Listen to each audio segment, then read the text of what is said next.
પછી પ્રભુ યેસુએ પોતાના સેલાને એક બીજી મિસાલ સંભળાવી કે આકાશની બાદશાહી એવું મનખના જમશે જેણે પોતાની બનીમાં હદરું બીજ વાયું.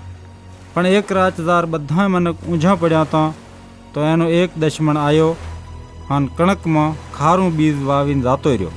જાર કણક ઉજી તો એ ભેળું ખારું બીજ પણ ઉજ્યું. જાર નોકરાએ એ ભાળ્યું તો જઈને ધણીને કીધું કે સાંઈ શું તમે જમીનમાં હદરું બીજ નહોતું છેટ્યું? તો પછી આ ખારું બીજ ચીચમ ઉજ્યું. એણે કીધું કે આ કામ કોક દશમણનું છે. નોકરોએ એને કીધું કે શું અમે જઈને એને ઉખાડા પરું? એણે કીધું કે ના, જે તમે એને હમણાં ઉખાડશો તો થઈ કહેશે કે અહીંયા ભેળી કણક પણ ઉખાડી નાખો.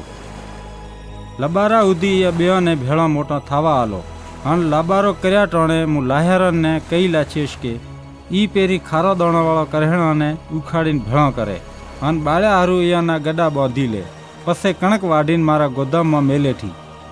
પછી પ્રભુ યેસુએ અહીંયાને એક બીજી મિસાલ સંભળાવી કે આકાશની બાદશાહી તુરિયાના બીજના જમશે જેને એક આદમીએ પોતાની બનીમાં વાયું. તુરિયાનું બીજ બધા બીજાથી નાનું છે, પણ જાર ઉગે છે તો એ બધી ભાજીઓ કરતાં મોટું થઈને એક ઝાડખું થઈ જાય છે અને પક્ષી એની ડાળિયામાં માળા થાય છે. પછી પ્રભુ યેસુએ એને એક બીજી મિસાલ સંભળાવી કે આકાશની બાદશાહી ખમીરના જમશે જેને એક બાયડીએ લઈને તકરીબન અધમણ આટો મોહળતો એમાં ગડાવી લાછું તો એ બધોય આટો ફૂલાઈ ગયો. પ્રભુ યેસુ મનખાને એ બધી વાતો રૂગો મિસાલોમાં સંભળાવતો કે ઈશ્વરનો ન્યાપો આલ્યાવાળાની ઉ વાત પૂરી થાય કે હું મિસાલામાં ઉ વાતું સાવ્યું કર્યોશ અને ઉ વાતું સંભળાયોશ જે જગતની શરૂઆતથી કરીને હતાલશે. પછી પ્રભુ યેસુ અહીંયા બધાય મનખાને મેલીને એક ઘરમાં જો. તાર એના સેલાએ આવીને એને કીધું કે અમને સંભળાવો કે બનીમાં પૂછા જાવાળા ખારા બીજની મિસાલનો મતલબ શું છે?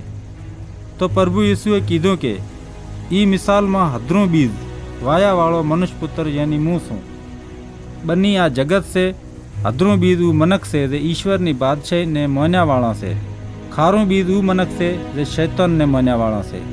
દશમણ જેણે ખારું બીજ વાયું ઉ શૈતાન છે. લબારો જગતની પછાડી છે અને ફસલ વાઢ્યાવાળા ફરિશ્તા છે. અહીં હારું જેવી રીચ મનક ખારા દાણાને ભેળા કરીને દેવતામાં બાળી નાખે છે એવી જ રીચ આ જગતની પછાડીવાળે દાડે થશે. હું મનુષ્યપુત્ર મારા ફરિશ્તાને મેલ્યોશ કે હું મારી બાદશાહીમાંથી એવા બધા મનખાને ભેળા કરે જે બીજાને ભટકાવે છે અને ભૂંડા કામ કરે છે. પછી હું અહીંયાને દેવતાની ભઠ્ઠીમાં લાછોશ જ્યાં રોશે, પીટશે અને પછતાશે.